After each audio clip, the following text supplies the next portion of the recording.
Puji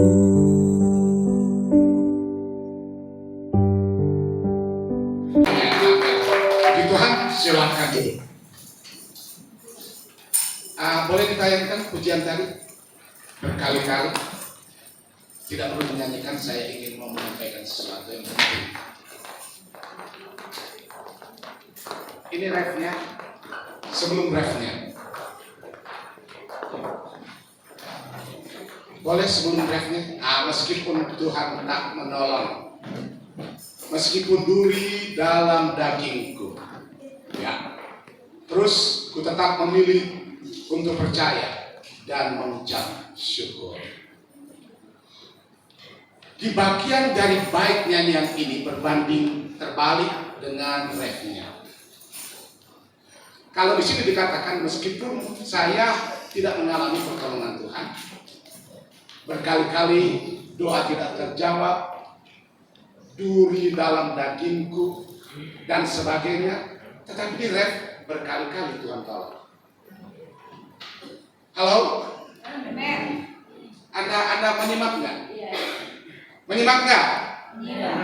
Kok bengong itu? Menyimak nggak? Sangat menyimak ya. Ketika nyanyian ini dinyanyikan, saya mulai berpikir, ini pesan yang amat penting. Kenapa saya katakan pesan yang amat penting? Dalam kehidupan kita, terkadang Tuhan bawa kita di proses yang sulit. Terkadang doa kita tidak terjawab. Terkadang ada sakit, ada tantangan dalam hidup kita. Tetapi berkali-kali Tuhan menolong kita. Setelah duduk di sini, saya kemudian berpikir, rasanya saya mau rubah bapak saya. Benar, saya tidak ingat bahwa ini peringatan ketiga tahun dari Pastor Day. Kemudian dikaitkan dengan ulang tahun. Saudara, rasanya saya mau ganti, tapi saya sudah kirim khotbah saya, materi khotbah saya. Tetapi materi khotbah ini juga masih ada hubungan erat dengan apa yang kita hadapi. Saya mulai dulu dengan satu ayat di dalam Yesaya. Yesaya 41, ayatnya yang ke-13.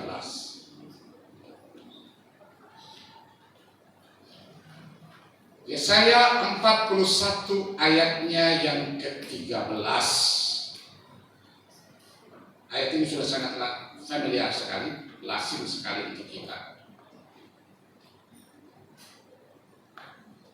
Sama-sama kita baca. 3. Sebab aku ini Tuhan Allahmu, memegang tangan kananmu dan berkata kepadamu, sambil lihat, dan berkata kepadamu,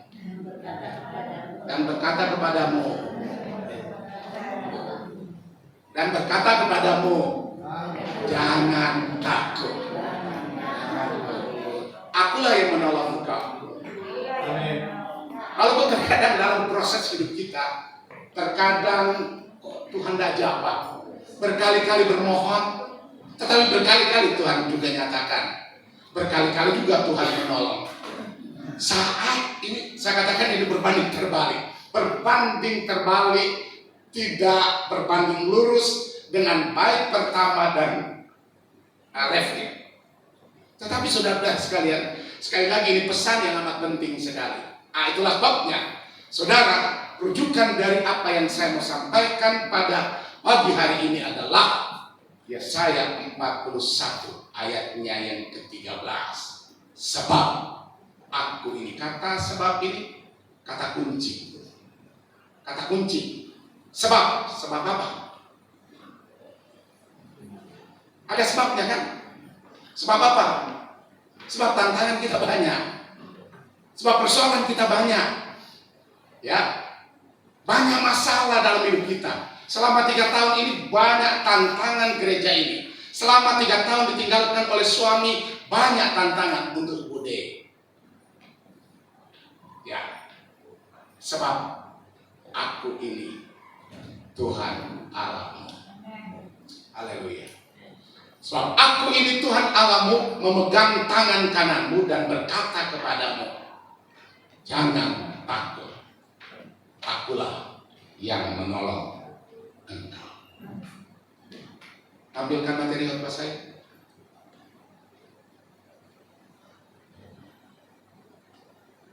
Gereja di era digital dan era globalisasi. Sekarang saudara-saudara sekalian, ini tantangan, ya. Anda bisa mengalami wajah Anda di cloning, data-data Anda juga dicuri.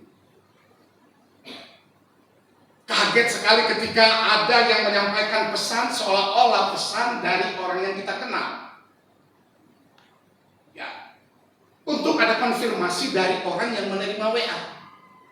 Kalau tidak, Anda bisa kecolongan. Ibu pemilih beberapa kali mengalami hal yang seperti ini. Kirim tanggung 5 juta, saya 36 juta, ya. Dan ada banyak lagi yang mengalami hal yang seperti ini. Era digitalisasi dan era globalisasi. Nah, kita lihat. Ini kok nggak jalan?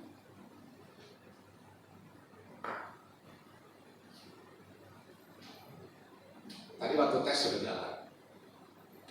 Jadi, era ini adalah era tantangan. Ya, semua pegang handphone? Jangan lihat dulu itu, lihat di saya. Karena itu tantangan. Kita lihat di sini, saudara sekalian. Ada banyak dalam ibadah-ibadah juga gangguan ini terjadi. Pada konsentrasi mendengar firman Tuhan itu salah satu tantangan. Nah, ada di sini, jauh di sana. Amin.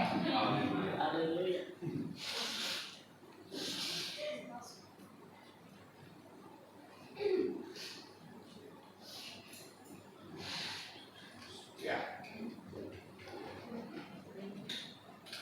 Kayaknya dari saya kayaknya. Baik, diklik aja. Digitalisasi bukan lagi di luar pintu rumah kita. Kita barangkali buka jendela rumah kita, kemudian kita menatap keluar. Apa yang terjadi di luar? Ya, bukan lagi bicara mengenai digitalisasi, adalah sudah kita lihat dari dalam keluar, tetapi sudah ada di dalam rumah kita. Ada di dalam hidup kita. Ada di dalam dunia kita.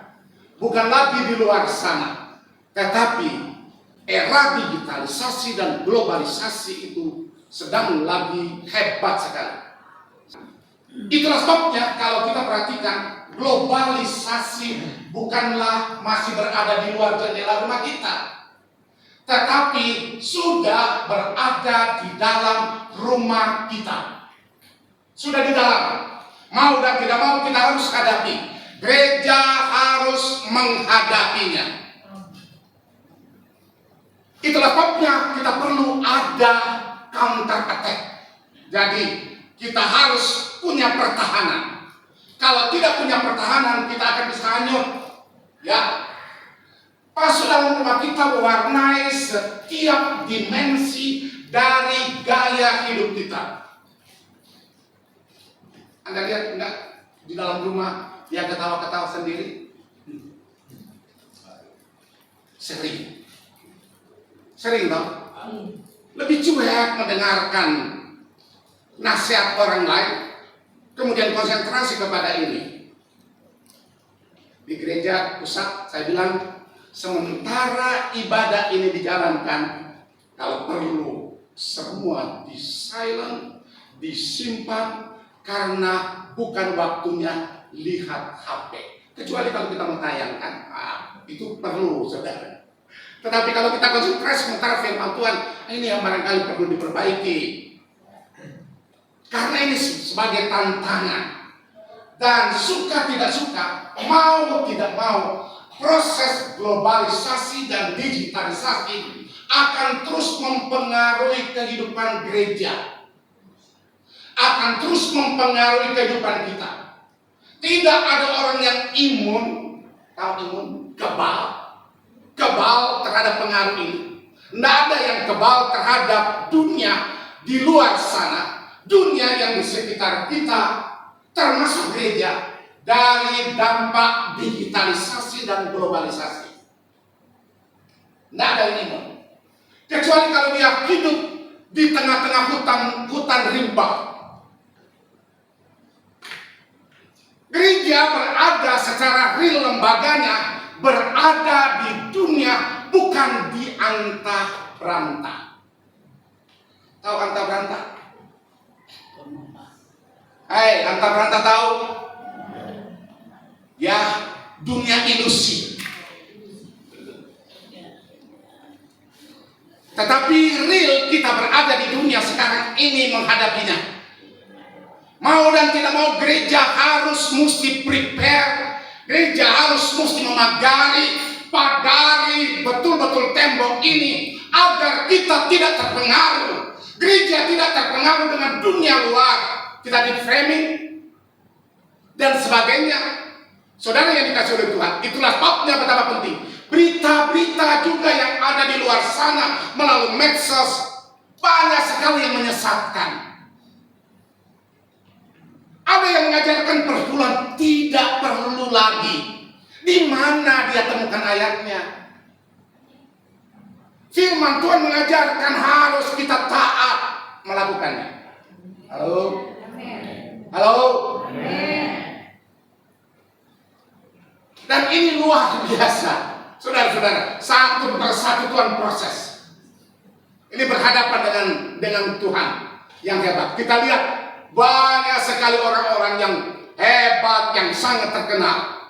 Saya pernah menyampaikan tentang, kemudian dia tantang. Pada waktu resminya dia katakan, ini kapal adalah kapal premium yang paling terkenal. Semua alat-alat adalah alat-alat premium, alat-alat yang the best, alat-alat yang hebat. Kemudian dia katakan, samudra yang sebesar seganas apapun tidak akan mampu menenggelamkan kapal buatanku. Ini pernyataannya. Termasuk Tuhan. Ini hebat kok. Termasuk Tuhan akan bisa menenggelamkan kapal ini. Tetapi ketika dalam perjalanan yang pertama menuju ke Amerika Serikat, dia menabrak karang. Kenapa, saudara? Tenggelam apa tidak tenggelam? Tenggelam, jangan permainkan Tuhan. Tuhan, yes. Sebab itu Allah kita menolong Anda dan saya. Menolong Ibu Dei, menolong RHM Geraha Kurnia, menolong kita semua, walaupun diperhadapkan dengan tantangan bertubi-tubi. Percaya bahwa Allah kita tidak kehilangan cara untuk menolong anak-anaknya. Dia selalu menolong anak-anaknya. Saudara, dalam 2 minggu ini saya tidak bisa tidur. Tetapi Tuhan kemudian bicara secara spesifik ketika hari Kamis yang lalu dalam jam 2 dini hari. Kemudian ayat ini muncul. Sebab aku ini Tuhan Allah. Dan pesan ini diangkat, disampaikan, penting sekali untuk kita tahu. Sebab Tuhan Allahmu memegang engkau dengan tangan kananmu dan berkata kepadamu, jangan takut, akulah yang menolong engkau. Bukan Pak Budi yang tolong saya, tetapi Tuhan. Kalau Pak Budi tolong saya, kalau banyak menolong kami, itu oleh karena berangkat dari perintah di atas. Akulah yang menolong engkau. Burung gagak itu bawa makan kepada Elia. Anda pernah berpikir enggak, burung gagak itu siapa? Burung gagak. Kami ke Israel. Wah, melihat burung gagak. Banyak sekali burung gagak. Burung gagak itu satu jenis hewan pemakan bangkai yang rakus. Tetapi ketika Tuhan perintahkan bawa roti kepada Elia, secuyur pun roti utuh diterima oleh Elia. Amin. Kalau itu berkat untuk Anda, tidak akan mungkin turun ke orang lain. Dia sudah siapkan berkat untuk Anda. Karena dia yang perintahkan berkat datang kepada Ibu Deborah. Amin. Kan begitu. terima gitu kan, terima. Ya. Jadi tantangan ini adalah tantangan yang sangat besar. Itulah sebabnya seorang yang bernama, klik lagi. Dia ahli sosiologi. Dia menggambarkan dalam bentuk metafora. Dia berkebangsaan Inggris, kemudian dia katakan, metafora yang dia katakan begini. Sebuah metafor juggernaut. Juggernaut itu adalah truk atau panser raksasa. Dunia digital dan globalisasi, dia metaforkan juggernaut, raksasa, panser raksasa yang hebat. Menurutnya laju perkembangan era modern saat ini digambarkan seperti itu. Klik terus. Ya. Kehidupan kolektif modern ibarat panser raksasa yang tengah melaju hingga taraf tertentu dikemudikan, tetapi juga terancam untuk mengalami malapetaka yang mengerikan. Karena bisa ditahan. Nah, kalau kita lihat ini tantangan untuk gereja, tantangan untuk anak-anak muda, tantangan untuk kita semua. Saya aja yang sudah bau tanah, masih terus belajar, ya, belajar mengenai IT. Saya berdoa, Tuhan jangan saya sampai dikategorikan gaptek. Karena ini tantangan zaman sekarang. Ini perlu ada antisipasi iman yang kuat. Karena mesti ada filter. Kalau tidak ada filter, Anda terima, Anda tidak mengunyah lagi, langsung ditelan. Wah, ada pendeta-pendeta jadian. Ada kan pendeta kejadian, ada pendeta keluaran. Halo? Pendeta kejadian dijadikan pendeta. Tetapi pendeta keluaran dari sekolah teologi.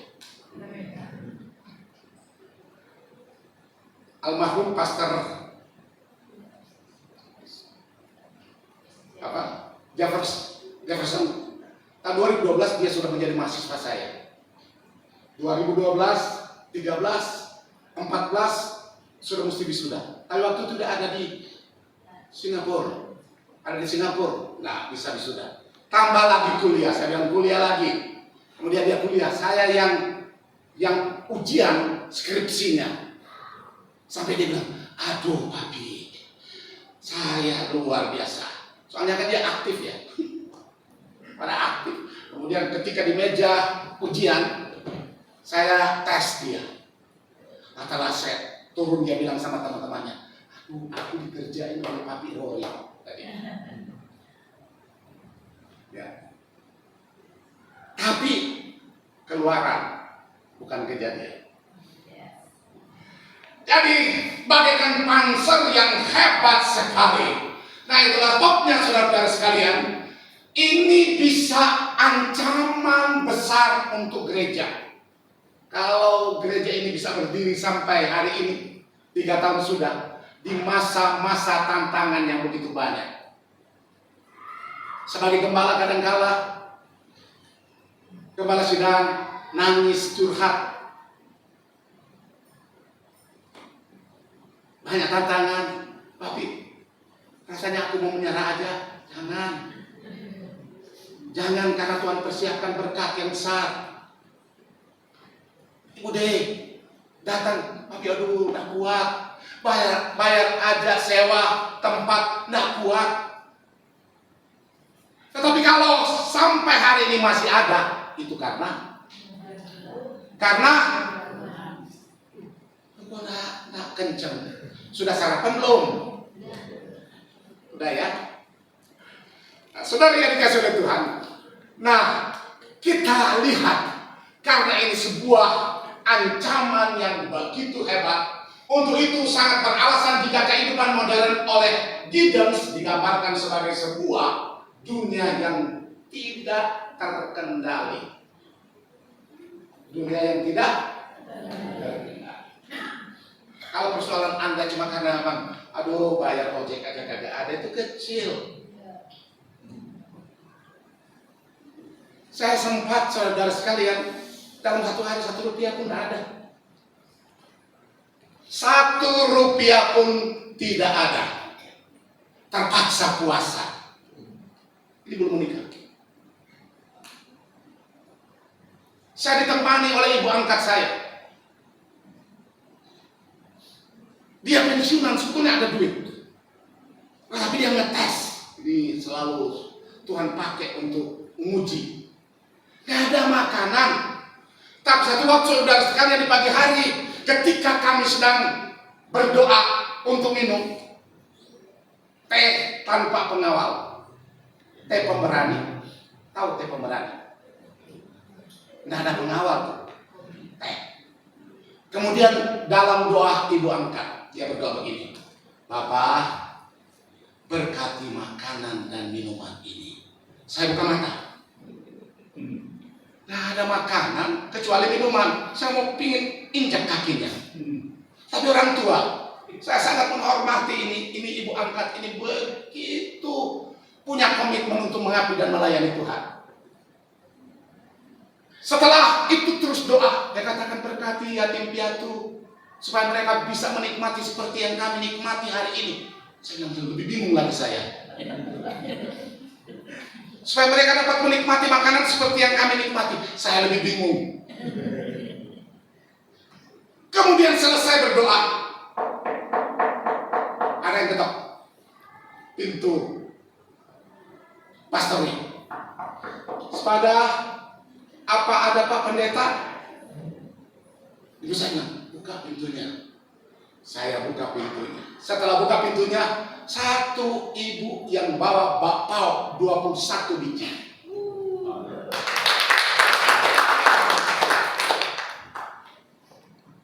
Ya.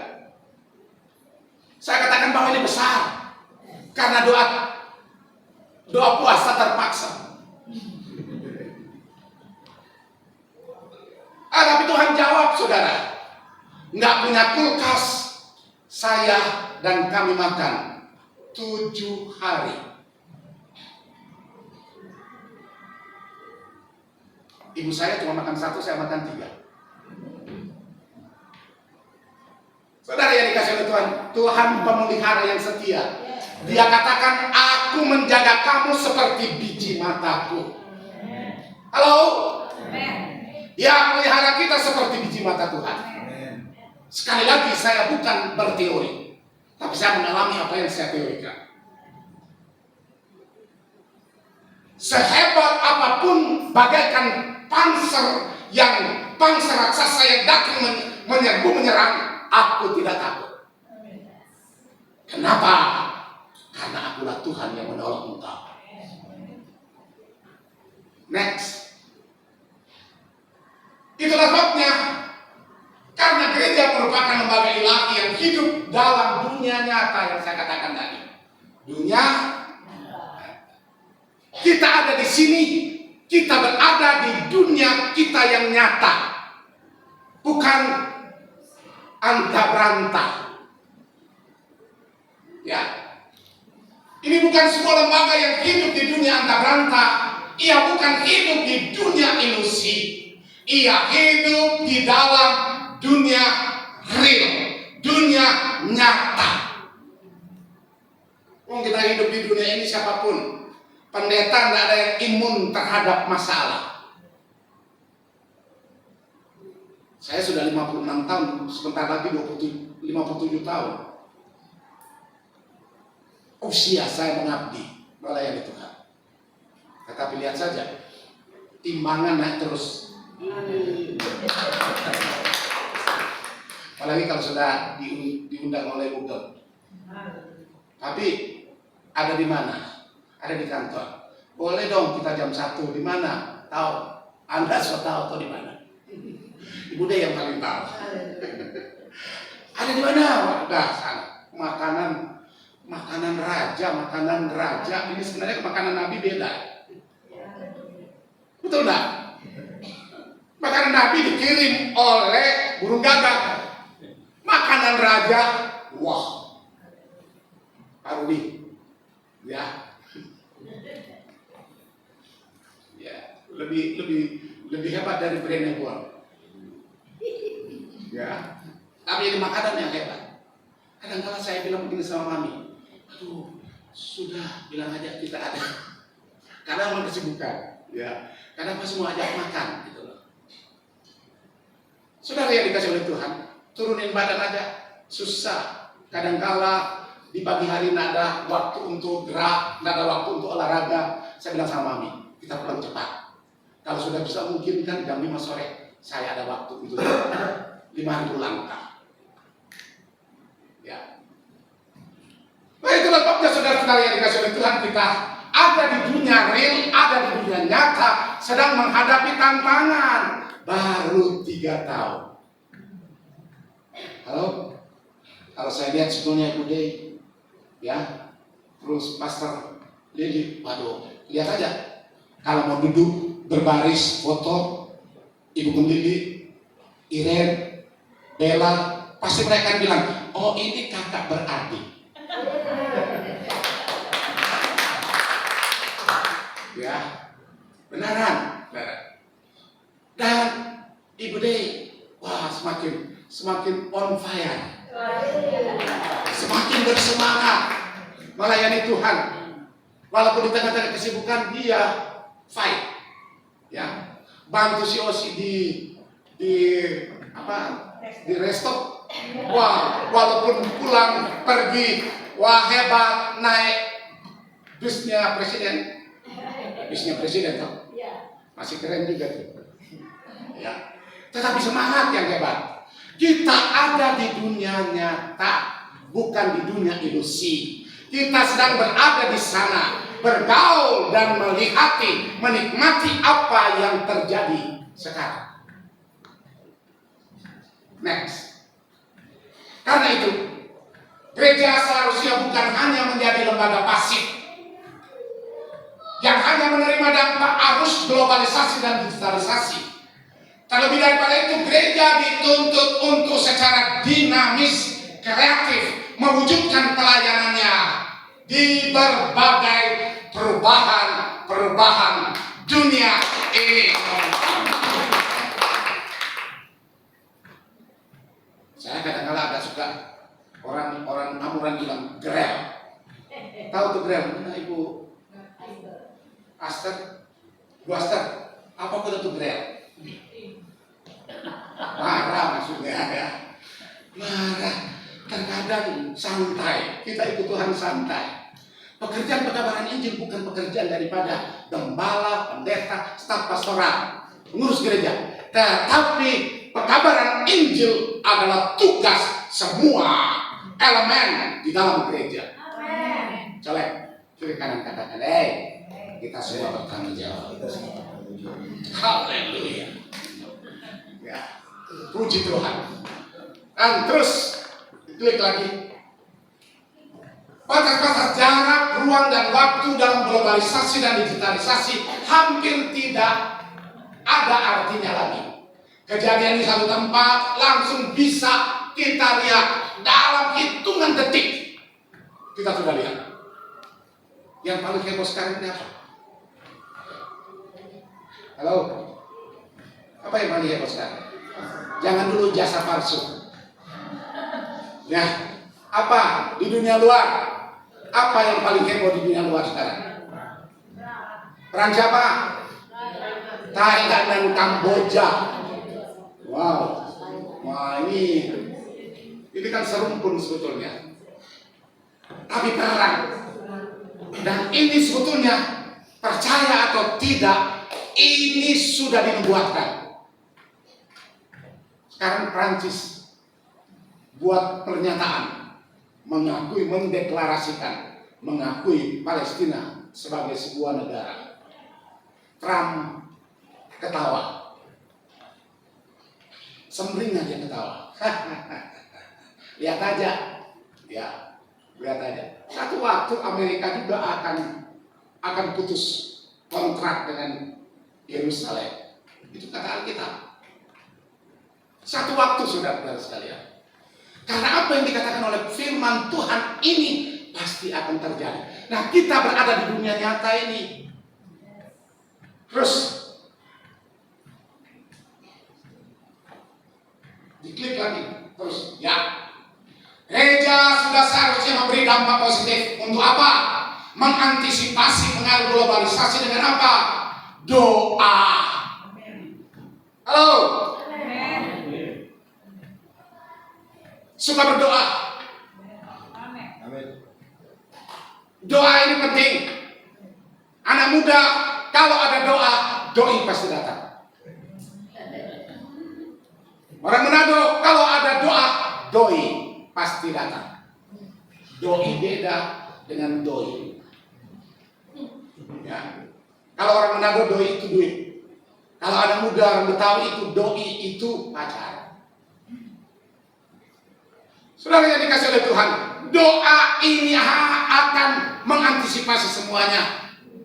Jangan lalai berdoa. Colek sebelah kiri kanan, katakan, jangan lalai berdoa. Di sini ada pendoa-pendoa yang hebat. Amin.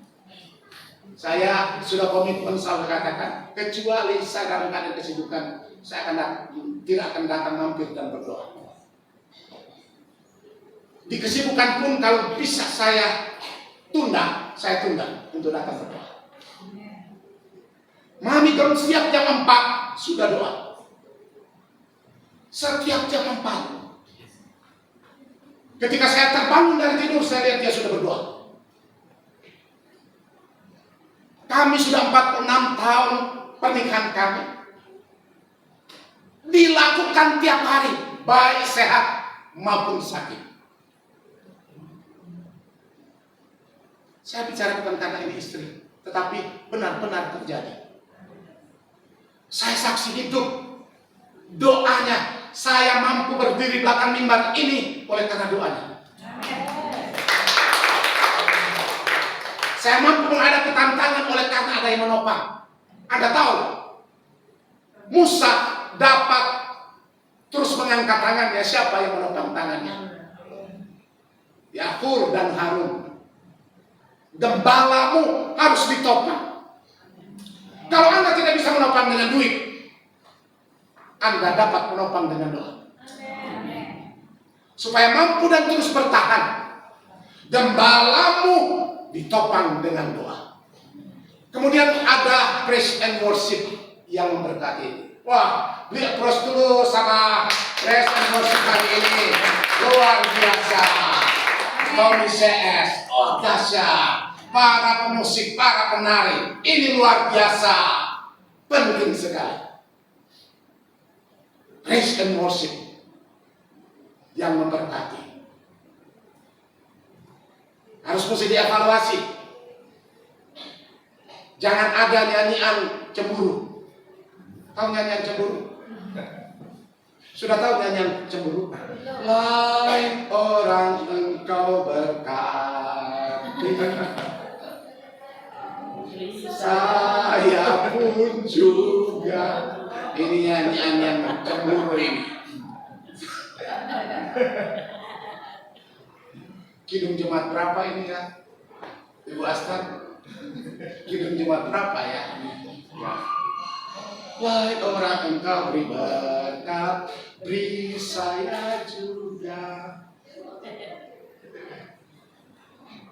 Saudara yang dikasih oleh Tuhan, kemudian yang ketiga, pelayanan mimbar yang berkualitas. Loh, ya, pelayanan mimbar yang berkualitas seperti apa? Ya, terkadang pengkhotbah mengalami itu. Kita sudah siapkan khotbah dengan baik. Barangkali 1 minggu sebelumnya kita sudah prepare semuanya, kita sudah persiapkan. Tiba-tiba pada waktu naik mimbar mau rubah. Saya hampir saja dengan Tuhan, saya berdoa, Tuhan, Engkau mantapkan di mana kehendak-Mu, bukan kehendak. Tuhan bilang, sudahlah, ini masih ada kaitan. Ya, amin. Kemudian yang keempat adalah penginjilan yang bermultiplikasi. Sudahkah Anda mengabarkan Injil ada jiwa-jiwa atau tidak? Ulang tahun yang ketiga, ini hari kita syukuri, kita evaluasi apa yang kita sudah kontribusikan untuk gereja, apa yang kita sudah lakukan untuk Tuhan melalui pekabaran Injil bawa jiwa bagi Tuhan. Di keluarga kita ada yang belum terima Tuhan, tugas kita untuk menyampaikan. Halo, beritakan Injil, karena Tuhan perintahkan itu sebagai amanat agung Tuhan. Terus, saya mau panjang kali ini ya, saya mau cepat-cepat aja deh. Kemudian misi memberitakan Injil Tuhan Yesus Kristus dan mendirikan sidang jemaatnya berdasarkan Alkitab. Wah, ini misi dari GSDA. Memberitakan Injil Tuhan Yesus Kristus dan mendirikan sidang jemaatnya. Itu misi dari gereja. Kemudian terus saudara. Kemudian visi atau goal apa? Ya, the power of ministry, pelayanan dengan kuasa demi mencapai pelipat gandaan saudara-saudara sekalian jumlah gereja atau anggota jemaat yang berkualitas. Kita harus bertanggung jawab atas amanat agung Tuhan. Ada yang hafal ayat ini? Amanat agung Tuhan. Ada yang hafal? Ibu? Ya? Apa? Ya, Matius 28 ayat 19 dan 20. Yesus memberikan amanat agung. Pergilah kamu ke seluruh dunia, beritakan Injil itu kepada segala makhluk. Dan ketahuilah, aku menyertai kamu senantiasa sampai kepada akhir zaman. Kalau saya cuma untuk kepentingan sendiri, saya di daerah saudara-saudara sekalian sudah mengemarkan sidang pembina. Kalau sidang pembina di gereja GSDA itu sidang berpemerintahan sendiri. 51% pendapatan gereja itu punya gembala. Dan gereja terbesar pada waktu itu adalah gereja yang saya pimpin. Saya dirikan, saya membangun gereja ini. Sudah, kalau kita mau pikir zona nyaman, ini sudah nyaman. Semua sudah tercover. Tetapi tiba satu waktu BPP datang kepada saya, Bro, kami butuh bro datang ke Lampung. Hah? Lampung? Saya belum pernah tahu di mana Lampung, belum pernah menginjakkan kaki di Lampung. Kemudian akhirnya saudara berdoa. Saya tanya istri, you siap ikut nggak? Karena dia pegawai negeri. Pegawai negeri saudara. Mau ikut nggak? Wah, saya mau kemana? Saya mesti mau dan tidak mau harus ikut. Ya, ikut. Tinggalkan statusnya sebagai pegawai negeri yang terima semuanya. Ya, terima segala-galanya. Tetapi saudara yang dikasih oleh Tuhan, setelah datang di sana kurang lebih 6 tahun. Kurang lebih 6 tahun kami di sana. Waktu kami pergi cuma ada 2 gereja. Gereja yang saya pimpin dan 1 gereja lagi di Metro Lampung Tengah. Kemudian saya didik mahasiswa. Tanggal 8 mereka sudah tunggu. Pak, datang. Ambil rindu mendengar, rindu ketemu sudah lama. Mereka sudah tersebar di mana-mana. Ketika kami didik, saya tinggalkan dari 2 gereja. Ketika kami tinggalkan 31 gereja. Kalau sudah 31 jemaat, walaupun tidak dihitung oleh gereja, oleh organisasi, no problem. saya tahu dihitung oleh Tuhan. Amin. Kalau diabaikan oleh organisasi, Tuhan tidak pernah mengabaikan apa yang Anda buat.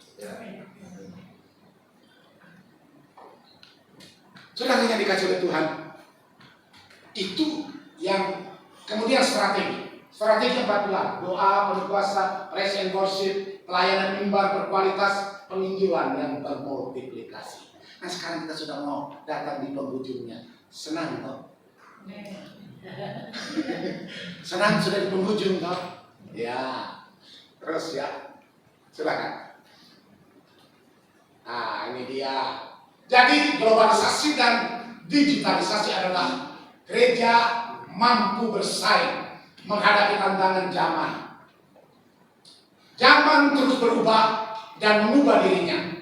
Maka menjadi sebuah keharusan bagi gereja untuk terus mereformasi diri. Mereformasi diri apa? Mengupdate. Diupdate diri. Saya pun masih terus belajar. Belakangan ini Tuhan mengajarkan saya untuk sabar. Sabar menghadapi orang-orang yang di luar sana sebetulnya, bukan di gereja kami. Nah, saya memimpin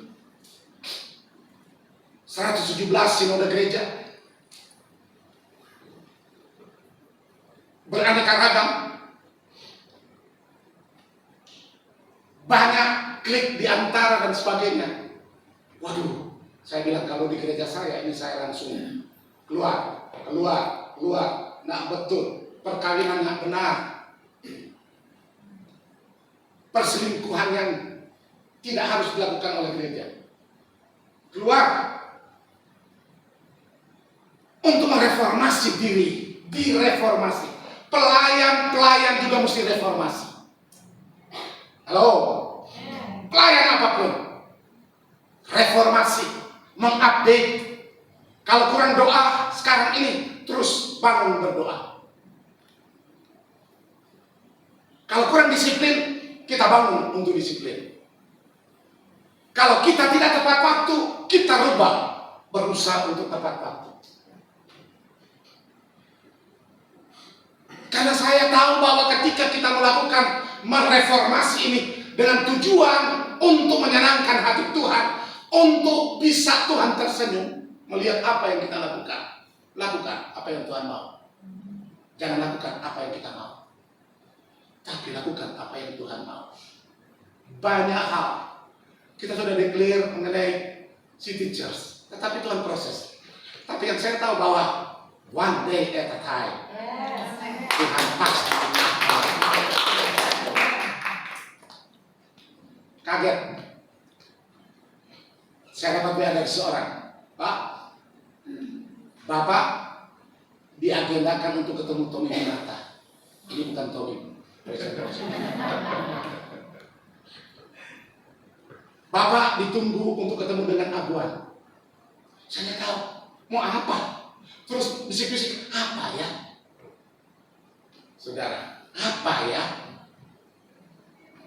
Saudara yang dikasih oleh Tuhan, Tuhan selalu buka jalan. Tuhan selalu buka jalan. Kita mengadakan Natal Desember tahun 2025 ini.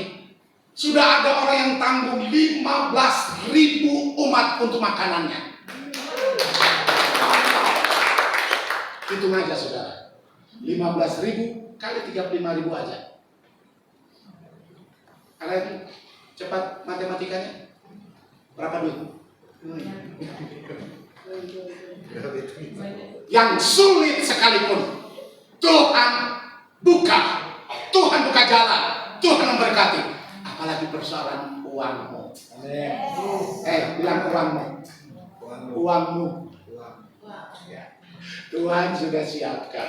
Segala-galanya Tuhan sudah siapkan.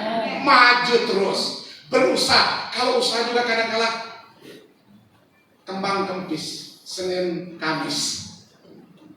Ya, kadang-kadang seperti itu. Jangan kita patah semangat. Lakukan apa yang bisa kita lakukan. Yang kita tidak bisa lakukan, itu berarti domainnya Tuhan. Domainnya Tuhan apa? Itu adalah tangannya Tuhan. Yang tidak bisa kita lakukan, itu berarti Tuhan yang melakukan. Tuhan Yesus memberkati kita semuanya.